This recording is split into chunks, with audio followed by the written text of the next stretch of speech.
The garden had turned cold. Seconds ago, Veronica had been wrapped in J1's arms, dreaming about their future. Now she stood frozen, her phone clutched in trembling fingers, staring at the man she loved like she was seeing him for the first time. J1, she repeated slowly, her voice barely above a whisper. The night of your accident. Were you alone in the car? The color had drained completely from his face. His sharp jawline was tight, his dark eyes swimming with something that looked terrifyingly like guilt. The tattoo on his neck seemed darker against his suddenly pale skin. Veronica, I can explain. That's not an answer. She stepped back, and the distance between them felt like miles. Yes or no? Were you alone? The silence stretched between them like a blade. The sunset that had seemed so beautiful moments ago now cast long shadows across the garden, turning everything sinister. No, J1 finally said. I wasn't alone. The word hit Veronica like a physical blow. Her mind raced through possibilities, each one worse than the last. Another woman. A secret relationship. A betrayal that would shatter everything they had built together. Who was she? J1 moved toward her, but his legs were still weak from the rescue mission, and he stumbled. Pride made him refuse the wheelchair most days now, but his body hadn't fully recovered. He caught himself on the garden railing, his knuckles white. Her name was Lin Wei. She was an informant. A witness against one of our rival families, the Zhangs. She had evidence that could have destroyed them completely, but they found out. They were going to kill her. So you decided to play hero? I decided to do the right thing. J1's voice hardened. For once in my life, I wanted to save someone instead of destroy them. Lin had a husband who had already been killed by the Zhangs. She was pregnant, terrified, and completely alone. I couldn't just let her die. Veronica's racing heart slowed slightly. This wasn't what she had feared. This was something else entirely. What happened? I was driving her to a safe house outside the city. A place where she could hide until we could relocate her permanently. But someone knew our route. Someone in my own organization had betrayed us. J1's jaw clenched so hard Veronica could see the muscles jumping. The truck came out of nowhere. Hit us at 70 miles per hour. I woke up in a hospital 3 weeks later, paralyzed from the waist down, with no idea if Lin had survived. Did she? I didn't know. Until about 5 minutes ago. He gestured toward her phone. That call. It was her, wasn't it? She's been hiding all this time, and now she's surfaced. Welcome back to the final part of this incredible story, fam. If you haven't watched parts 1 and 2, go back now because this episode ties everything together. And if you're new here, subscribe immediately because you're about to witness the most dramatic conclusion on this entire channel. Now let's get into it because we have so much ground to cover. Veronica stared at her phone like it might explode. She said someone tried to kill her again. Recently. She said she has a baby and she's been running for 6 months, ever since she heard you got married. She thought contacting you would put you in danger, but now she has no choice. Where is she? She wouldn't say. She said she'd call back in 1 hour with instructions. She wants to meet, but only if you come alone. Absolutely not. That's what I thought you'd say. Veronica moved closer to him, the earlier tension melting into something more complicated. J1, why didn't you tell me any of this? I asked you about the accident. Multiple times. You never mentioned another person in the car. Because I thought she was dead. His voice cracked. And because I blamed myself. If I had driven faster, taken a different route, been more careful about who I trusted, she might not have spent 6 months running for her life with a newborn baby. That's not your fault. Isn't it? Everything about that night was my decision. I chose to help her. I chose the route. I chose to trust the wrong people. He finally looked up at her, and there were tears in his eyes that he refused to let fall. And now I'm choosing to tell you the truth, even though I'm terrified it might make you see me differently. Veronica closed the remaining distance between them, taking his face in her hands. I married a mafia boss, J1. I watched you walk through an army on broken legs to save me. I've seen you kill people to protect the ones you love. You think finding out you tried to save a pregnant woman is going to make me run? There's more. Her hands stilled. More? The person who betrayed our route that night. The one who told the Zhangs exactly where we'd be and when. Jae-won's expression darkened into something dangerous. I finally figured out who it was. Who? My father. The phone rang exactly 1 hour later. They were inside now, in Jae-won's office, with Dae-young standing guard at the door. The atmosphere was thick with tension and the weight of too many revelations. Put it on speaker, Jae-won instructed. Veronica answered, pressing the speaker button. Hello? Mrs. Kwon. Lin Wei's voice was strained but steady. Is your husband there? I'm here, Lin. Jae-won leaned toward the phone. I thought you were dead. I almost was. 3 times since the accident. Your father has been very thorough in trying to finish what he started. The words confirmed what Jae-won had already suspected, but hearing them out loud still felt like a knife to the chest. Why now? Veronica asked. Why reach out now after all these months? Because I'm out of options. I've been hiding in different cities, never staying more than a few weeks in any place.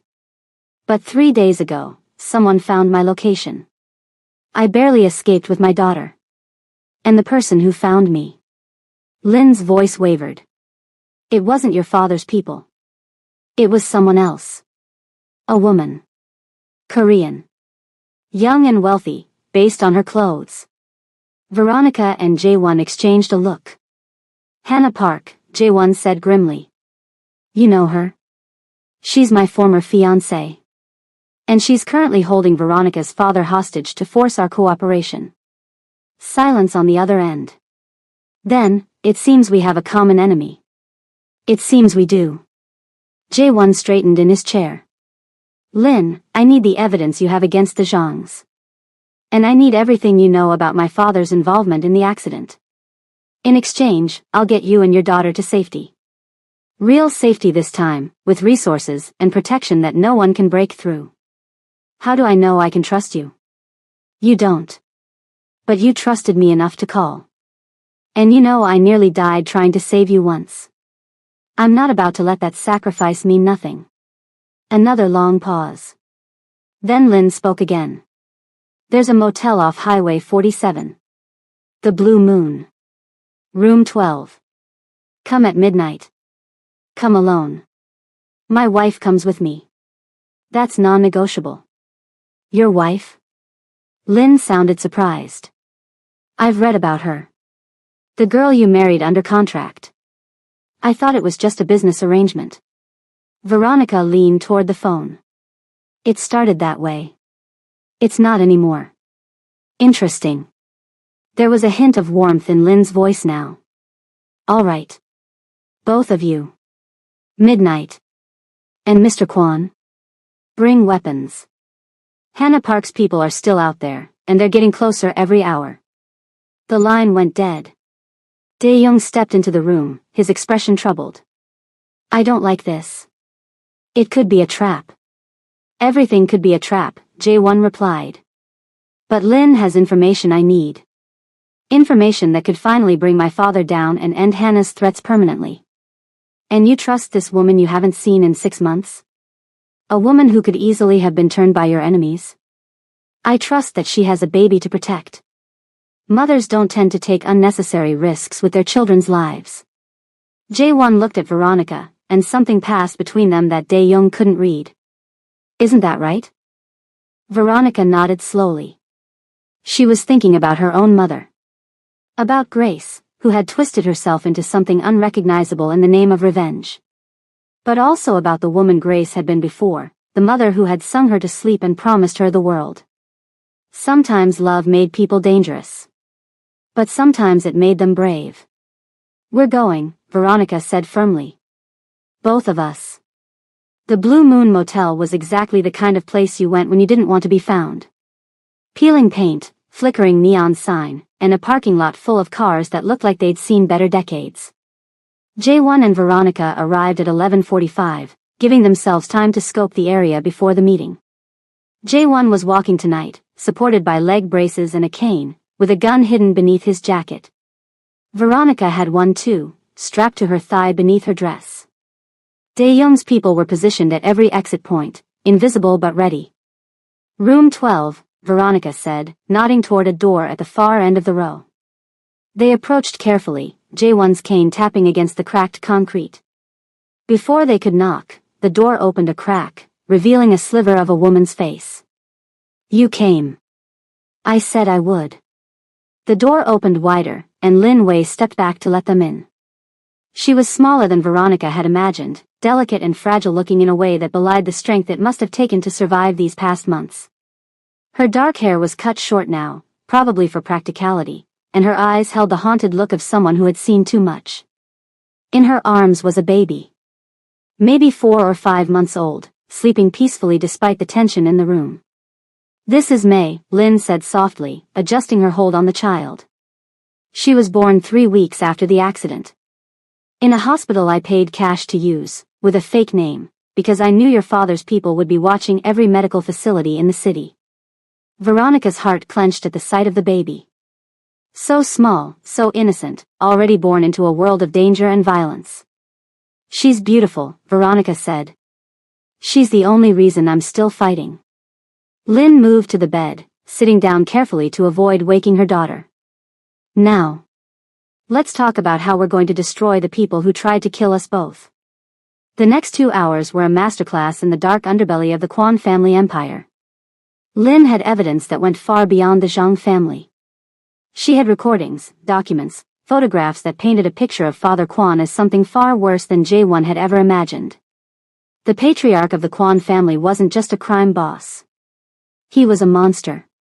"Your father has been making deals with the Zhangs for years," Lin explained, spreading documents across the bed while baby May slept in a makeshift crib made of pillows. On the surface, the two families are rivals. Enemies. But underneath, they've been working together to control territory, eliminate smaller operations, and consolidate power. "That's impossible," Jaewon said, but his voice lacked conviction. "The Zhangs killed 3 of our people last year. We retaliated. There was a war. A performance. Carefully orchestrated casualties on both sides, just enough to maintain the illusion of conflict." Lin pulled out a photograph showing Father Kwon shaking hands with the Zhang patriarch, both men smiling like old friends. "This was taken 2 months before your accident." Jaewon took the photograph, his hands trembling slightly. Why? What was he gaining from this? Power. Money. And eventually, complete control. Lin's expression hardened. "Your father planned to merge the families through marriage. Hannah Park was supposed to marry you, solidifying the alliance and giving your father access to the Park family's legitimate business fronts. But you kept refusing. You kept insisting on doing things your own way, making your own choices. So he decided to remove me from the equation. The accident was supposed to kill you. When you survived, he pivoted. A disabled son could still be useful, especially one desperate enough to agree to an arranged marriage just to prove he wasn't broken." Lin glanced at Veronica. "But then you married her instead. A woman with no connections, no family power, no strategic value. That was the final insult." Veronica felt sick. Everything about her relationship with Jaewon had been shadowed by his father's machinations. The attack on the mansion, her mother's kidnapping scheme, Hannah's involvement, all of it traced back to one man's obsession with control. "Where does Hannah fit into this now?" Veronica asked. "She escaped custody. She has my father. What's her endgame?" Hannah was promised the Kwon Empire in exchange for her cooperation. When that fell apart, she went rogue.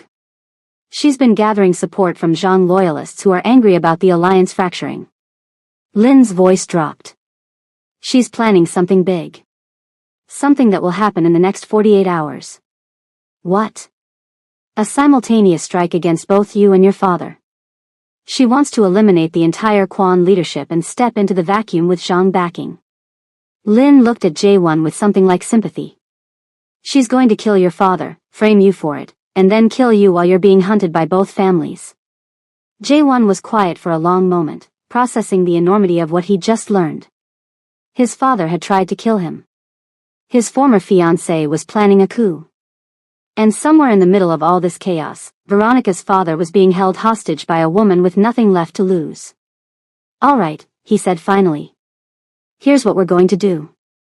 The plan came together over the next 24 hours. Lin would provide the evidence needed to expose Father Kwan's alliance with the Zhangs. This would be released simultaneously to law enforcement contacts, media outlets, and key figures within both organizations who had been kept in the dark about the secret partnership. Dae-young, who had been listening through an earpiece the entire time, agreed to handle the internal Kwan response. He would rally the family members and soldiers who were loyal to the brothers rather than their father, creating a united front against the coming storm. And Veronica? Veronica was going after Hannah. "Absolutely not," Jae-won said for the 5th time. "I'm not letting you walk into a hostage situation alone. I'm not going alone. I'm going with your best people." "But Hannah specifically demanded me, Jae-won. She's holding my father. If anyone else shows up, she'll kill him. Your father abandoned you. He chose Victoria over you. He let her throw you out on the street. Why would you risk your life for him?" The question hung in the air, heavy and complicated. Veronica had asked herself the same thing 100 times since seeing that photograph of her father bound and gagged. "Because he's still my father," she finally said. "Because I need to look him in the eye and ask him why. Because if I let him die without getting those answers, I'll spend the rest of my life wondering." She took Jae-won's hands, squeezing tightly.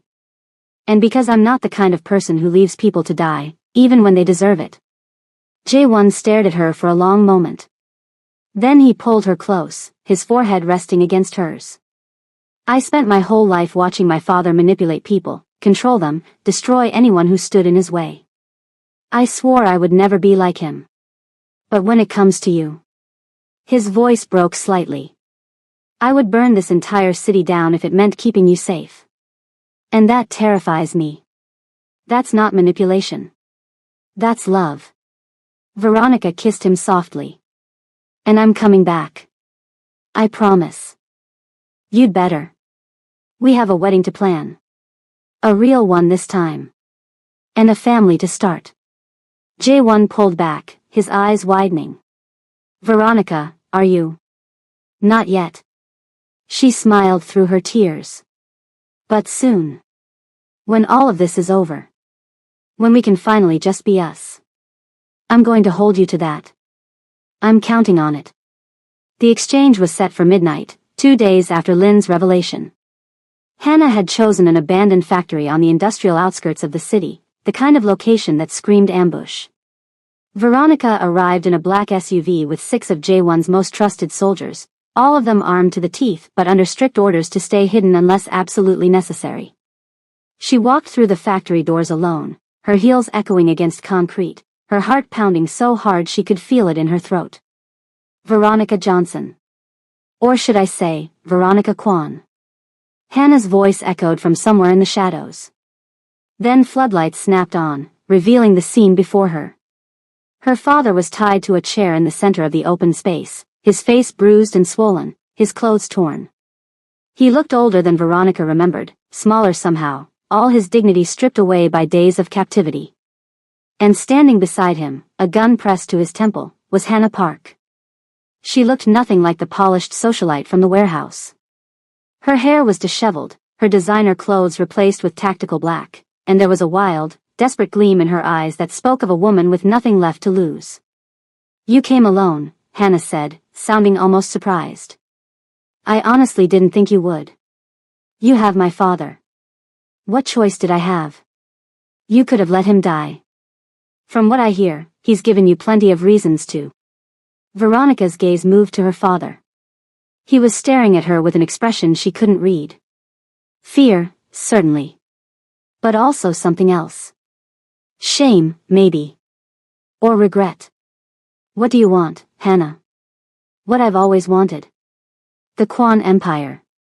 Your husband was supposed to give that to me, but he was too stubborn, too proud, too obsessed with doing things his own way." Hannah's finger tightened on the trigger. Now I'll just have to take it by force. By killing a helpless old man? How exactly does that give you an empire? Oh, your father is just bait. The real prize is you. Hannah smiled, and it was the most frightening expression Veronica had ever seen. You're J1's weakness. His blind spot. He proved that when he walked through an army on broken legs just to save you from your mother. So predictable. Veronica felt cold dread spreading through her chest. This isn't about my father at all. Of course not. Your father is nothing. A pathetic man who threw away his own daughter for a woman who promised him money and status. Hannah kicked the chair, making Veronica's father whimper. No, this is about your husband. About making him suffer. About taking everything from him before I kill him. You'll never get close to him.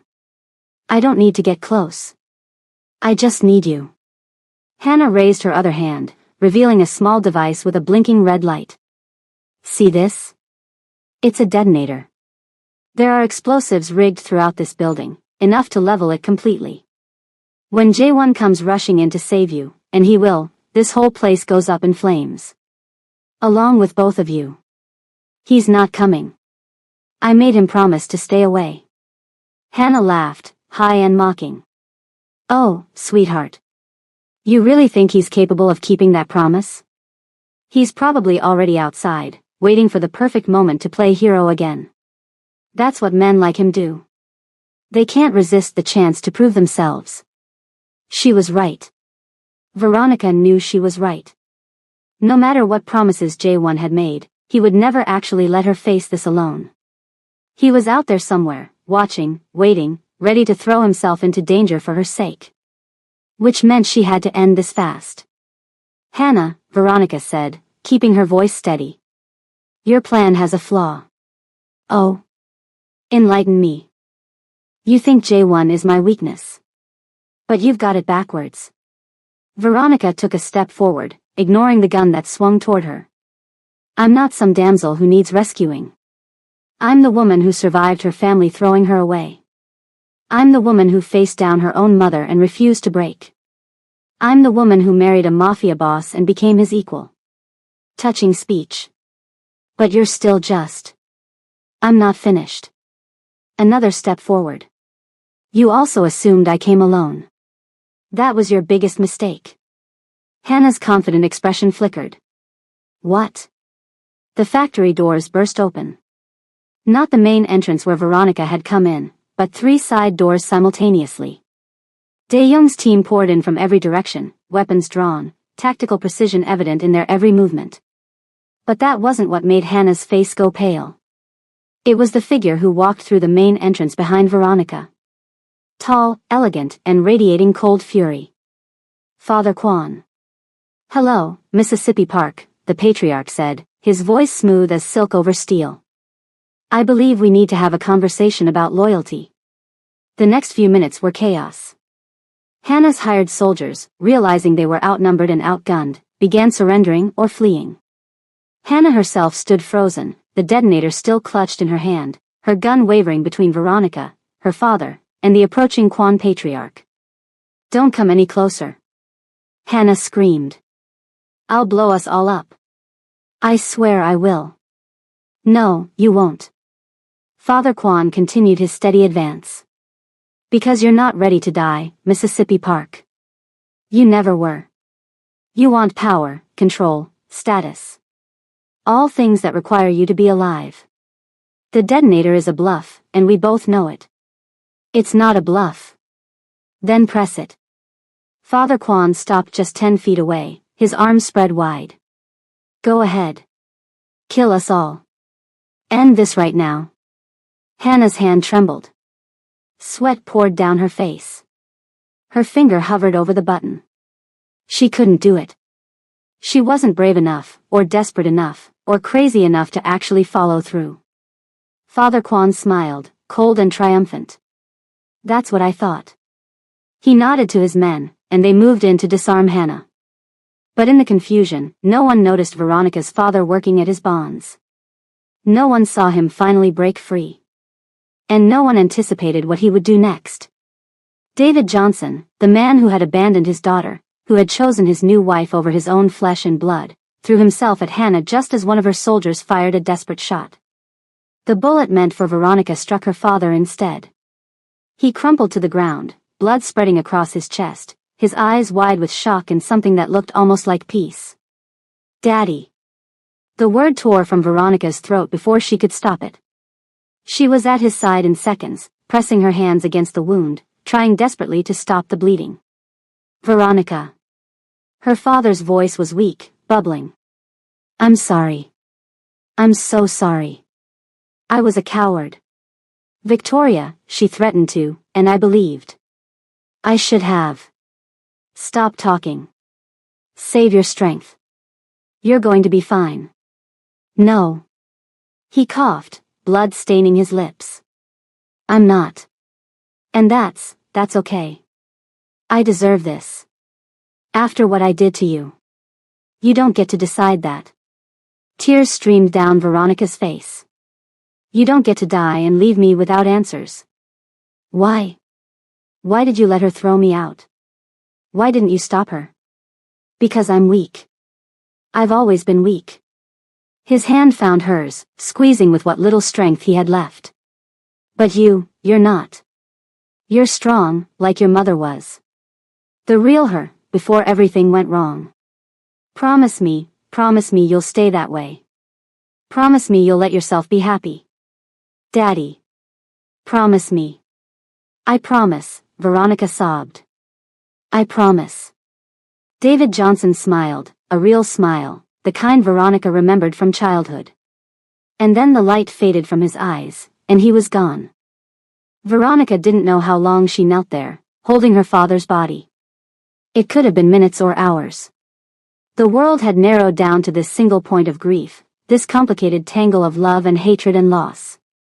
Then arms wrapped around her from behind, strong and familiar. I'm here, J1 whispered, his lips against her hair. I'm right here. I told you to stay away. Since when do I listen to anyone? He helped her stand, turning her to face him.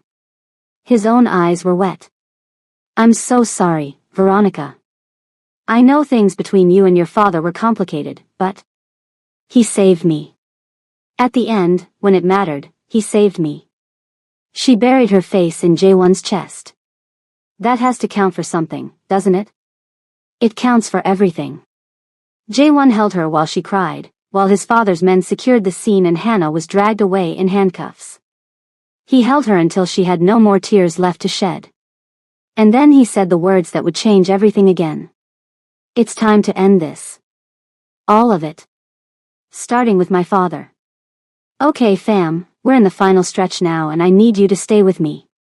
Hit that subscribe button if you haven't already, drop a like, and comment telling me how you're feeling right now because I know emotions are running high. Let's finish this story together. The confrontation happened 3 days later. Father Kwan had returned to the family estate, apparently believing that his rescue of Veronica had repaired some of the damage. He was wrong. Jae-won walked into his father's study without knocking, Dae-young at his side and Lin Wei's evidence in his hands. He moved without the cane now, his rehabilitation finally showing real results, though each step still cost him more effort than he let anyone see. Jae-won. Father Kwan looked up from his desk, his expression carefully neutral. And Dae-young. What a pleasant surprise. This isn't a social call. Jae-won dropped the folder of evidence on the desk. I know everything. The alliance with the Zhangs. The accident that was meant to kill me. Lin Wei. All of it. Father Kwan's expression didn't change. If anything, he looked almost impressed. I wondered when you'd figure it out. You always were the clever one. That's it? Dae-young stepped forward, his fists clenched. No denials. No excuses. You tried to murder your own son, and you're just going to sit there? What would you have me say? That I regret it? Father Kwan laughed, a cold, hollow sound. I regret that it didn't work. I regret that my son is too stubborn and too sentimental to understand what this family needs. What the family needs is to stop being monsters. Jae-won's voice was steady, but his eyes burned with barely contained fury. We can be powerful without destroying innocent people. We can be feared without being evil. Such naivety. Father Quan shook his head slowly. You think power comes without cost? You think the Quan Empire was built on kindness and fair dealing? Everything we have, everything you enjoy, every luxury and privilege and protection, it all came from blood. Then we change. Starting now. Change? Father Quan stood, his frail body suddenly seeming much more dangerous. You think I'm going to let you waltz in here and dismantle everything I've spent my life building? I made you, J1. I made both of you. And I can unmake you just as easily. No. Dae-young stepped between his father and brother. You can't. Not anymore. The family knows, father. Everyone knows. Lin Wei's evidence has been distributed to every senior member of the organization. Your alliance with the Zhangs, your attempt to kill J1, the betrayals and lies and manipulations, it's all out in the open. Father Quan's composure finally cracked. You wouldn't. We already did. J1 moved to stand beside his brother. The vote happened this morning. It was unanimous. You're out, father. Stripped of your position, your authority, and your protection. You can't do this to me. I am the head of this family. You were. Now you're just an old man who tried to kill his own son. J1's voice softened, just slightly. We're not going to kill you. Despite everything, you're still our father. But you're done. You'll live out the rest of your days in comfortable exile, far away from anyone you might hurt. And if you ever try to contact us, ever try to interfere in family business again, that mercy gets revoked. Father Quan looked between his sons, searching for any sign of weakness or hesitation. He found none. For the first time in J1's memory, his father looked old. Defeated. Small. Your mother would be ashamed of you, Father Quan spat. No. J1 shook his head. I think she'd be proud. For the first time in our lives, we're actually doing the right thing. 2 guards entered the study, escorts for the fallen patriarch. Father Quan went with them without further resistance, all the fight finally drained from his body. When the door closed behind him, Dae-young let out a breath he seemed to have been holding for years. It's really over, he said. I can't believe it's actually over. The hard part is just beginning. J1 looked at his brother with something approaching warmth. We have an empire to rebuild. An organization to reform. Alliances to repair and enemies to neutralize. It's going to take years. Years of doing things the right way. Dae-young actually smiled. I think I can live with that. One more thing. J1 extended his hand. I'm going to need a partner. Someone I can trust completely. Someone who'll tell me when I'm wrong and fight beside me when I'm right. Dae-young looked at the offered hand for a long moment. They had spent their entire lives as rivals, competing for scraps of their father's approval, tearing each other down to build themselves up. But that was the old way. And the old way was dead. Dae-young clasped his brother's hand firmly. Partners. 3 months passed. The Quan organization underwent a transformation that shocked the entire criminal underworld. Operations that harmed innocent people were shut down. Alliances were rebuilt on foundations of mutual respect rather than fear. And slowly, carefully, the family began transitioning legitimate business interests into the primary focus. It wasn't easy. There were setbacks and challenges and moments when it seemed like the whole thing might fall apart. But Jae-won and Dae-young held firm, supported by loyal soldiers who were tired of the old way and hungry for something better. Lin Wei and her daughter were relocated to a safe country, provided with new identities and enough money to live comfortably for the rest of their lives. Before she left, she thanked Jae-won one last time. You're not like your father at all, she said, holding baby Mei in her arms. I knew that from the first moment I met you.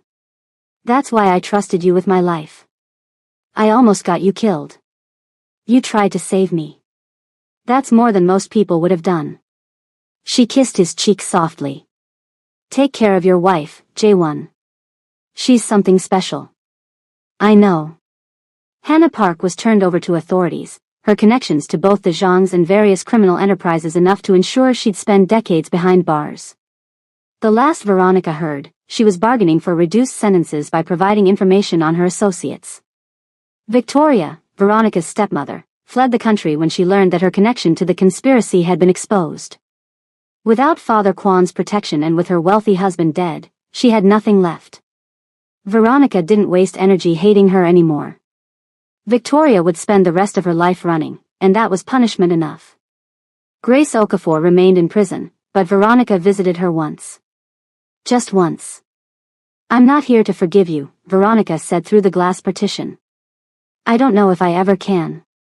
But I wanted you to know that I understand now. Not what you did, but why you became who you are. Pain twisted you into something unrecognizable. I refuse to let that happen to me." Grace stared at her daughter with tears streaming down her face. "I did love you. Everything else was wrong, but that was always real." "I know." Veronica pressed her hand against the glass. "Goodbye, Mom." She walked out of the prison and never looked back. The wedding happened exactly 6 months after the confrontation with Father Kwan. It was everything the contract ceremony hadn't been. Flowers everywhere, a guest list full of people who actually loved and supported them, and Veronica in a wedding dress so beautiful that Jae-won actually cried when he saw her walking down the aisle.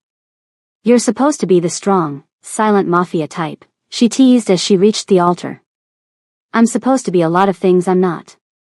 He took her hands, not bothering to wipe away the tears. "And you're supposed to be an ordinary girl from nowhere. Look how wrong we both were." The ceremony was traditional, a blend of Korean and Western elements that represented who they had become together. Dae-young served as best man, making a speech that was equal parts sarcasm and genuine emotion. Eun-ji, fully recovered, wept through the entire thing while pretending she wasn't. And when the officiant pronounced them husband and wife, for real this time, Jae-won kissed Veronica like he was trying to pour every ounce of love in his soul into that single moment. The reception was beautiful. The food was incredible. The dancing went on until well past midnight. But the real moment came later, after everyone had gone home and they were finally alone. Jae-won carried Veronica over the threshold of their bedroom, his legs strong enough now that it barely strained him. He laid her gently on the bed, then lay beside her, just looking at her like he couldn't quite believe she was real. "What are you thinking?" Veronica asked softly. "That a year ago, I was a broken man in a wheelchair, convinced I'd never walk again, never love again, never have anything worth living for." His hand found her stomach, pressing gently. "And now I have everything." Veronica's breath caught.